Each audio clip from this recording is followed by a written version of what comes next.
Lo indisponible es un libro del sociólogo alemán Hartmut Rosa, publicado originalmente en 2018 y traducido al español en 2020.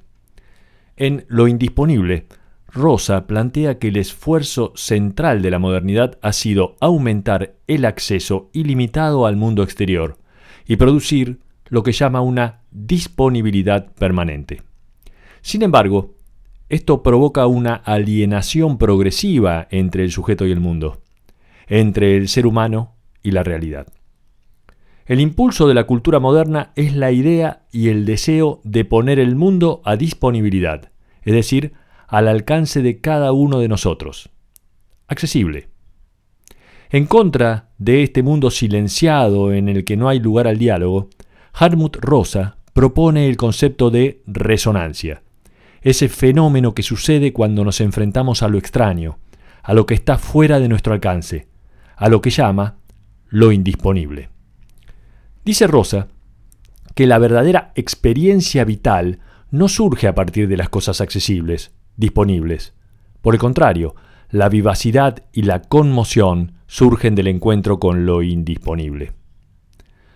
Un mundo completamente conocido, planeado y dominado, totalmente controlado, es decir, disponible, sería un mundo muerto.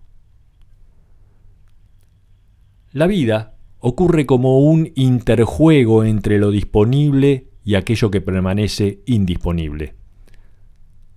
La vida finalmente acontece en esa línea fronteriza. Veamos un ejemplo.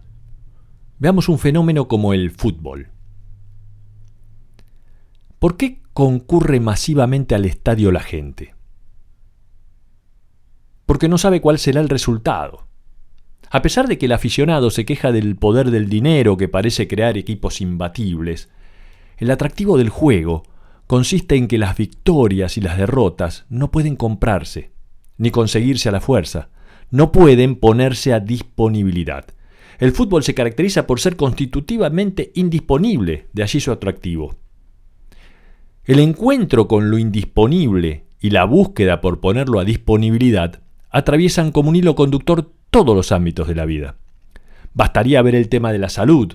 Podemos intentar reducir los riesgos, pero la posibilidad de resfriarnos, tener una hernia de disco o una enfermedad incurable está dentro de las indisponibilidades. La indisponibilidad es constitutiva de la existencia humana. La hipótesis que plantea Rosa es que en la medida que nosotros, seres del siglo XXI, a los que llamará tardomodernos, apuntamos a poner el mundo a disponibilidad, a alcanzarlo, dominarlo, controlarlo y usarlo, en esa tarea la vida se nos escapa y nos alejamos de la posibilidad de la resonancia. Para los sujetos tardomodernos, el mundo se ha convertido por completo en un punto de agresión, tomando una idea de Herbert Marcuse. Todo lo que aparece debe ser conocido, dominado, conquistado y aprovechado. Ese es el hilo conductor de la historia humana. Mucho más en el siglo XXI, debido a las posibilidades técnicas de la digitalización, la intensa competencia y el impulso político-económico al crecimiento y la optimización. Consideremos la relación con nuestro propio cuerpo. Todo lo que se relaciona con nuestro propio cuerpo está sujeto a la presión por la optimización. Cuando nos subimos a la balanza, cuando nos miramos en el espejo, cuando medimos nuestra presión arterial, cuando medimos la cantidad de pasos diarios, nuestro nivel de insulina o la medida de los pechos. Todos estos parámetros tienen exigencia de mejora y además debemos estar más relajados, más serenos y más atentos. Incluso nos exigimos con aquello que está fuera de nuestro propio cuerpo. Escalar montañas, aprobar exámenes, ascender en el trabajo, conquistar al ser amado, visitar lugares, leer libros, ver películas. Pero esto, ¿es normal? ¿Siempre fue así? Este proceso normal y naturalizado de una relación agresiva con el mundo se desarrolla desde hace 3 siglos, dice Rosa. Desde el siglo XVIII, cuando comienza un cambio estructural en todos los planos de la vida institucional en la modernidad occidental. Y como consecuencia de este proceso de cambio, la estructura fundamental de la sociedad solo puede mantenerse a través de un constante crecimiento. Una sociedad es moderna cuando puede estabilizarse de manera dinámica, es decir, cuando necesita un constante crecimiento económico, aceleración técnica e innovación cultural para mantenerse. Pero en nuestra común percepción, el crecimiento, la aceleración y la innovación dejan de ser una promesa para mejorar la vida y se convierten en una amenaza apocalíptica. Si no somos más rápidos, más creativos y eficientes, cerrarán empresas, perderemos trabajo, caerá la economía y entrará en crisis los sistemas de salud y jubilatorios. Por eso nuestra modernidad, el juego del crecimiento no es impulsado en realidad por el deseo de ir más alto, más rápido y más lejos, sino por el miedo a tener cada vez menos. Nunca es suficiente, no porque seamos insaciables, sino porque si nos detenemos, perdemos terreno. Pero sería incorrecto creer que solo el miedo es lo que motiva la expansión de la modernidad. Ninguna formación social puede existir por largo tiempo solo basada en el miedo. Un segundo elemento impulsor se identifica con la promesa de aumento del alcance de mundo, idea que ha penetrado profundamente en nosotros. La idea según la cual el aumento de nuestro alcance de mundo constituye la clave de una vida mejor. Y ese aumento de nuestro alcance de mundo se vuelve medible, es el estado de nuestra cuenta bancaria, lo que nos indica la cantidad de mundo que tenemos al alcance.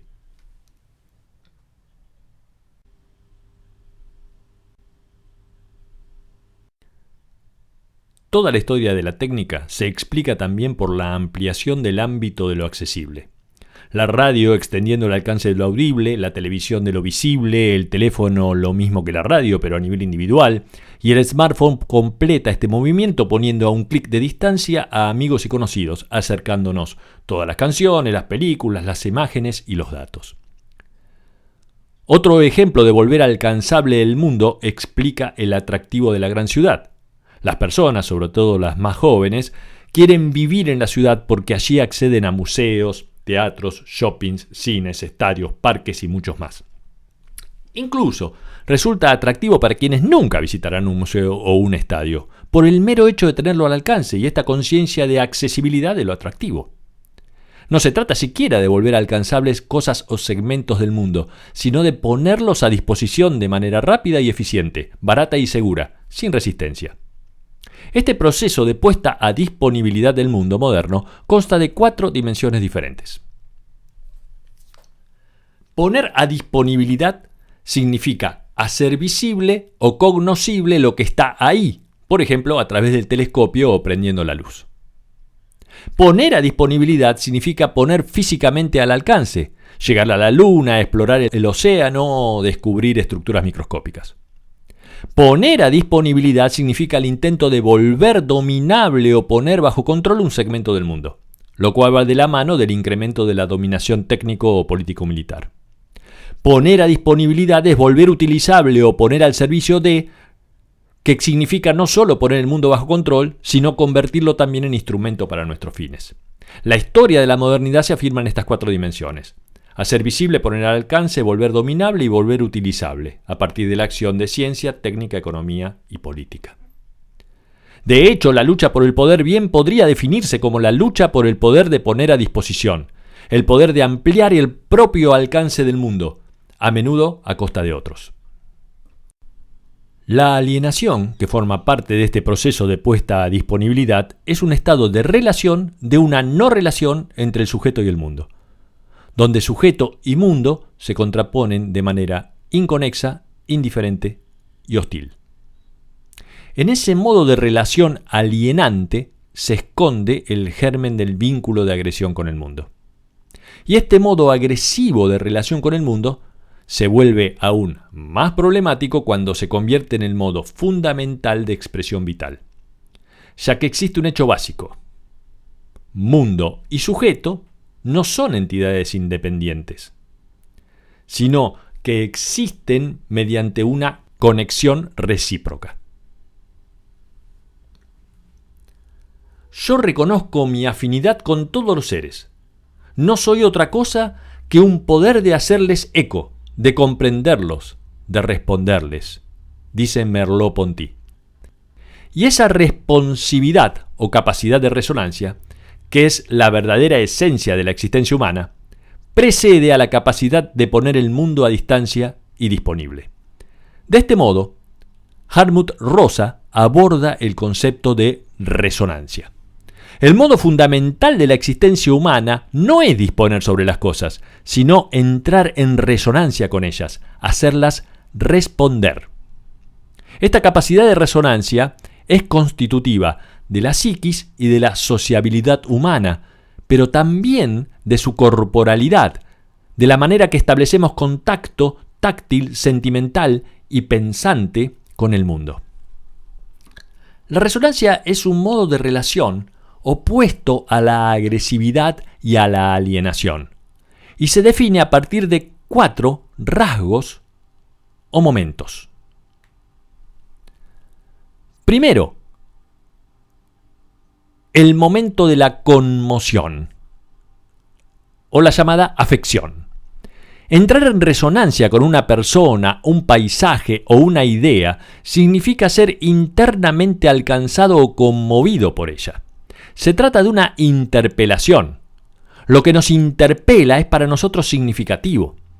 Esta conmoción se observa, por ejemplo, cuando la mirada de una persona se ilumina de repente y los ojos se llenan de lágrimas. Segundo, el momento de la autoeficacia, que es la respuesta. La resonancia se genera cuando tiene lugar una respuesta a esa conmoción o interpelación inicial. Se expresa siempre como una reacción corporal, piel de gallina, escalofríos, respiración, palpitaciones. Se puede definir como emoción, lo que significa movimiento hacia afuera, emovere. La resonancia funciona en sentido pleno cuando nosotros nos conectamos con la otra parte desde el afecto y la vivacidad, produciendo un efecto. Mirar a alguien a los ojos y sentir su mirada responsiva, o aprender a tocar un instrumento, arrojarse al mar o procesar internamente el contenido de un libro. El tercer momento es el de la asimilación transformadora. La transformación. Siempre que entramos en resonancia nos transformamos a raíz del encuentro. Podemos decir que un determinado encuentro nos cambia la vida, aunque el cambio sea apenas perceptible o pasajero. Pero lo que sí es cierto es que nunca permanecemos iguales. Las experiencias de resonancia nos transforman. Cuarto, el momento de la indisponibilidad. La experiencia de resonancia no puede generarse por mera voluntad.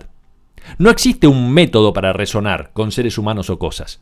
Incluso cuando controlamos todos los factores y los disponemos como para resonar, puede que no suceda. Y que ese encuentro romántico, la aurora en la montaña o nuestra mejor ubicación en la sala de conciertos no nos digan nada, no nos conmuevan ni logremos conectarnos.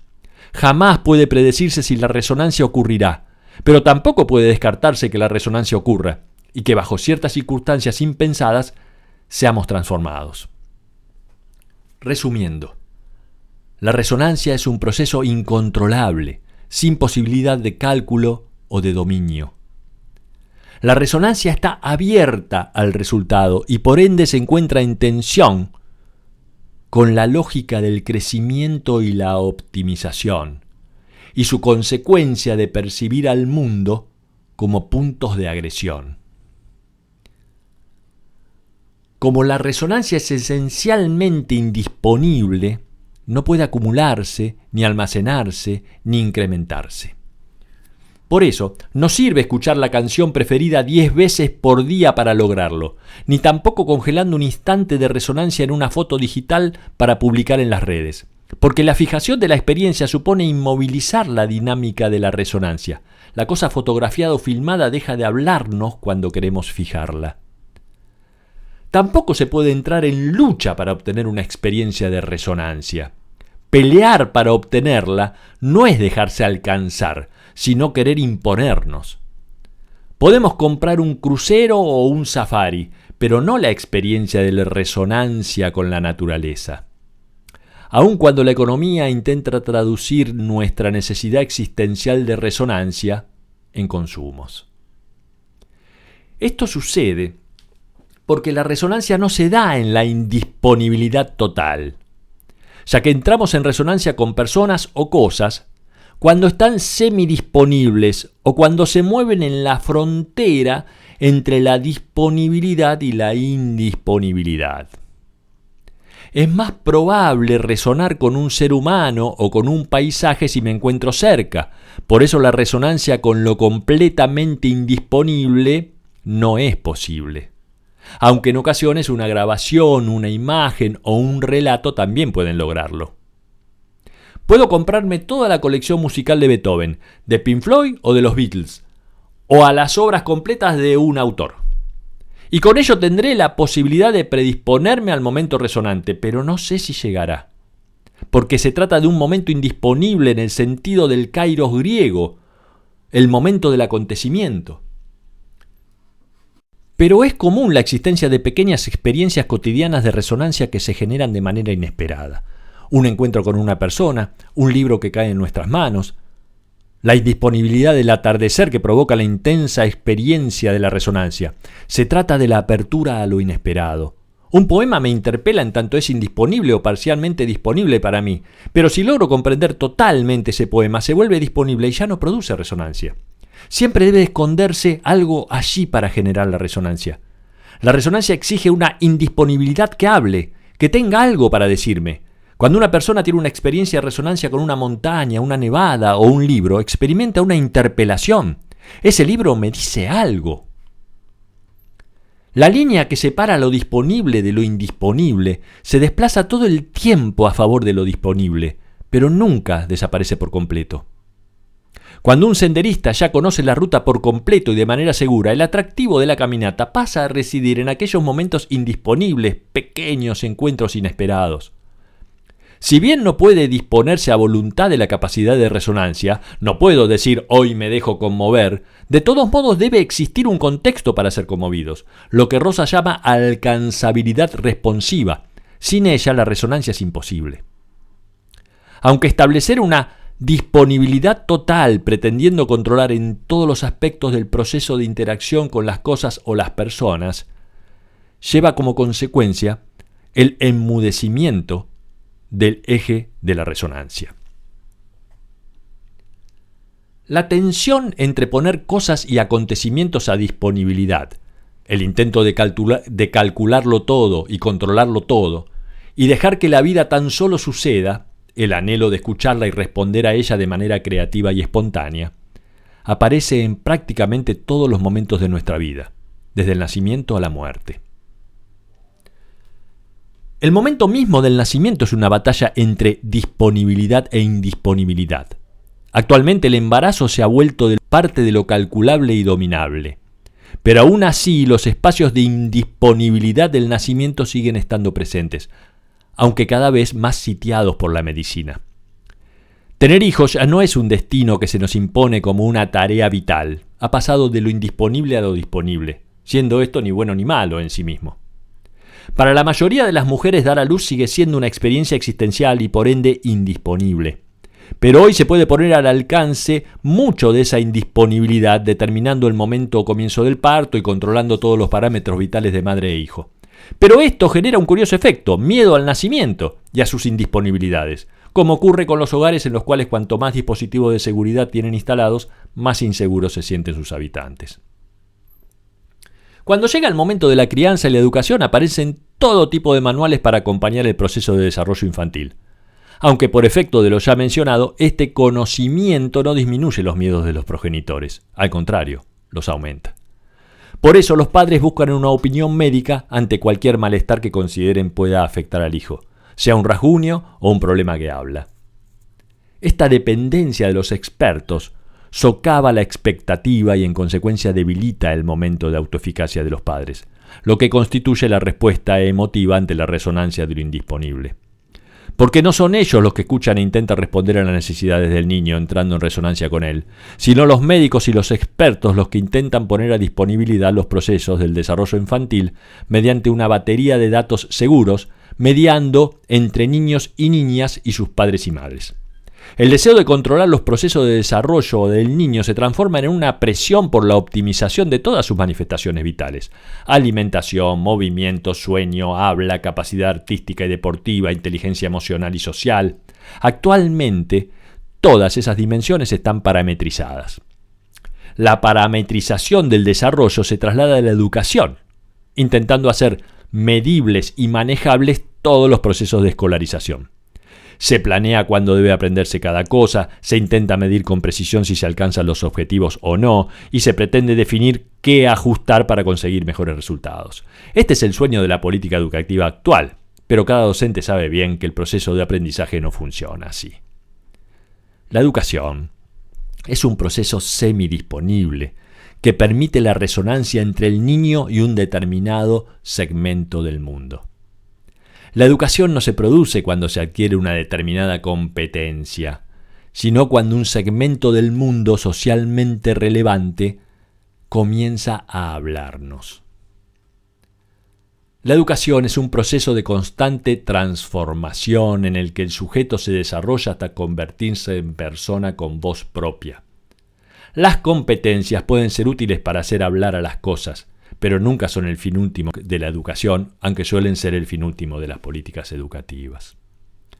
Otro factor indisponible en la primera parte de la vida son los vínculos y la propia orientación sexual, que también han debido soportar la intención de ponerla bajo control, ya que tampoco está en nuestras manos de quién nos enamoramos o a quién deseamos. La praxis del enamoramiento se adecúa perfectamente a los pasos de la resonancia: afección, autoeficacia y transformación. Pero esta praxis no encaja con nuestra cultura tardomoderna, orientada a poner la vida a disposición mediante ceremonias rituales y legales, asegurando el compromiso que deriva en el casamiento o actualmente la publicación del estado sentimental en Facebook. Las actuales apps de citas también caminan en el mismo sentido, mediante complicados algoritmos que aumentan la posibilidad de atracción recíproca, disminuyendo el riesgo de no ser correspondido. Otra vez, la batalla cultural para la puesta en disponibilidad de lo indisponible.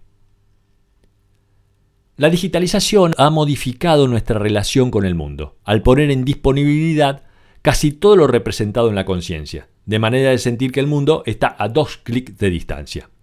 ¿Cuándo pasa el próximo tren? ¿Hasta qué hora está abierto el supermercado? ¿Cómo estará el tiempo mañana? ¿Quién fue el gobernante durante el año 1953? Hasta hace 3 décadas, todas estas preguntas estaban a disponibilidad, pero requería mucho tiempo de trabajo para acceder a las respuestas. Hoy en día Google hace que sean alcanzables en segundos, a la distancia de nuestro bolsillo. La digitalización ha revolucionado la relación entre disponibilidad e indisponibilidad. Actualmente la diferencia entre ambas radica en los límites de nuestra capacidad de atención y de nuestra capacidad económica. Por eso, no causa extrañeza que el propio sí mismo se haya convertido en el punto de agresión más importante de nuestra relación con el mundo. El objetivo es medir todas nuestras expresiones vitales. Y esos datos, una vez conocidos, obviamente inciden en nuestro comportamiento.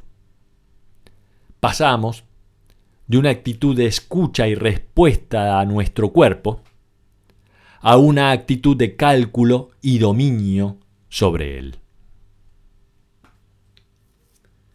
Pero hay un factor de nuestra vida que todavía resiste indisponible. Se trata de nuestra propia vejez. Se han ampliado largamente los tiempos vitales de alcance de mundo, pero el deterioro y la finitud de la vida es el límite más férreo a lo disponible. Ante este punto de agresión han fracasado todos nuestros esfuerzos. La muerte permanece esencial, categorial y existencialmente indisponible. ¿Es pensable una relación resonante con la muerte? ¿O solo es posible reaccionar con una actitud de escucha y respuesta frente al hecho de la propia finitud? Incluso podríamos considerar a los testamentos como un intento de seguir manteniendo control sobre nuestra última fase vital. Nuestra última voluntad decide sobre el segmento disponible incluso cuando el portador de la voluntad está muerto. En cierto modo, engañamos a la muerte. En todos los procesos sociales, en cualquier sitio en que tenga lugar vida social, nos enfrentamos con indisponibilidades. Pero si bien nuestra sociedad se enfrenta sistemáticamente con dificultades, no estamos dispuestos a aceptar que no estén disponibles y controladas. Por eso, cuando se presenta la dificultad, se repite una misma pregunta. ¿Quién es el responsable? Esta exigencia de crear responsables e imputabilidades supone otro rasgo problemático. Cuando suceden accidentes o sucesos trágicos, intentamos definir culpables y responsables, como si toda la realidad fuera en principio disponible. Alguien debe ser responsable, alguien debe tener la culpa, aunque se trate de terremotos, huracanes o inundaciones. Porque alguien debe haber desatendido acciones de prevención, de regulaciones o evitado señales de alarma. La ira se dirige a quien no puso a disponibilidad la desgracia. Es el precio de querer eliminar lo indisponible. Y estos eventuales responsables deben prepararse para enfrentar el reclamo, incluso casos penales. Y por ende, se previenen documentando todos sus pasos mediante protocolos y expedientes. Actualmente, casi en todos los ámbitos, los trabajadores se quejan de que ya no pueden realizar su trabajo propiamente dicho porque no tienen tiempo para hacerlo. Y esto no se debe al imperativo del crecimiento y la aceleración, sino también por una tendencia a que todos los procesos se hagan de manera transparente, controlable y eficiente. Por eso, los docentes sienten que ya casi no tienen tiempo para sus estudiantes. Los médicos ya no encuentran tiempo para sus pacientes. Los científicos ya no consiguen investigar. Porque todos ellos deben ocuparse de escribir informes, enviar solicitudes y evaluar documentaciones cada vez en mayor cantidad. Todo ello para intentar controlar lo indisponible. Hay algo que queda claro, aún para el controlador burocrático más férreo. No podemos disponer del propio deseo, porque su estructura, dirección y objeto son producto de la contingencia. No decidimos voluntariamente cuál es nuestro objeto de deseo sexual o erótico, pero tampoco definimos a voluntad nuestros gustos a la hora de comer, de vestirnos o elegir un lugar para vivir. Nuestras simpatías y antipatías están solo dadas. Nuestra relación con el deseo se muestra como una relación de resonancia. El deseo entra en juego cuando somos interpelados o nos dejamos afectar por algo. Respondemos corporal, emocional y mentalmente y nos transformamos. El deseo está siempre dirigido a algo indisponible. Deseamos aquello que ahora no tenemos, sea ganar en un juego o amar. Pero eso no significa pura contingencia ni absoluta casualidad, sino indisponibilidad responsiva. Se trata de relaciones de respuesta, aun en los casos en los que esta respuesta solo puede ser soñada.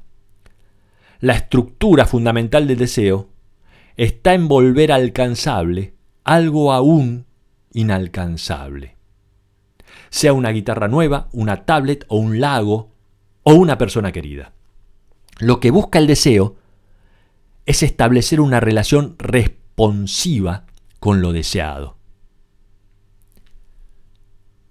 Y el deseo se extingue cuando ya no hay nada más que descubrir en la contraparte, cuando dominamos y controlamos todas sus propiedades, es decir, cuando disponemos de ella completamente, cuando todo se ha vuelto disponible. Pero ese objeto de deseo, sea una guitarra o una persona, debe estar en estado de semidisponibilidad. Debe encontrarse temporal o parcialmente a disposición, ya que no puedo desear lo absolutamente desconocido. La disponibilidad total extingue el deseo. El juego pierde interés, la música se torna aburrida, el amor se enfría.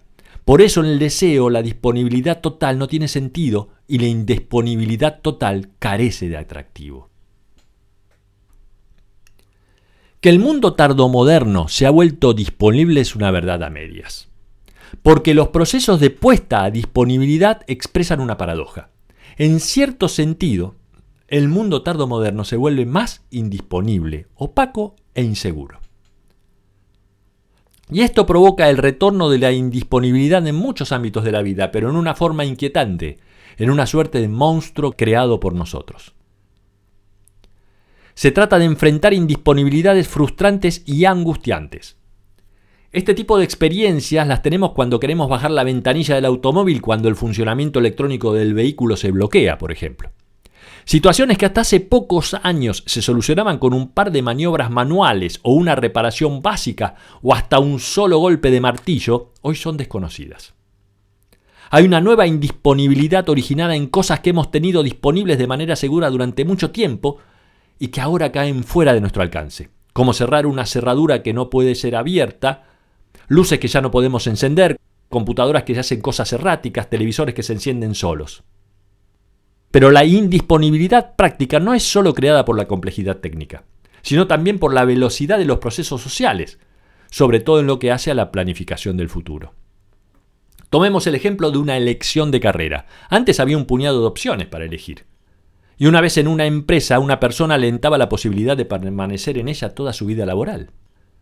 Hoy en día es casi imposible conocer en su totalidad el menú de carreras que están a disposición, y mucho menos puede preverse cómo será mi carrera profesional. En este escenario es el sujeto el que debe hacerse cargo de los resultados de sus elecciones, y esto provoca temor. Acciones cotidianas como cocinar, comer, dar a luz, criar niños, dormir, caminar, encender la calefacción, acariciar o amar, acciones que tuvimos a disposición durante siglos y que eran fuentes de relación, de resonancia, de pronto se convierten en experiencias de inseguridad e impotencia.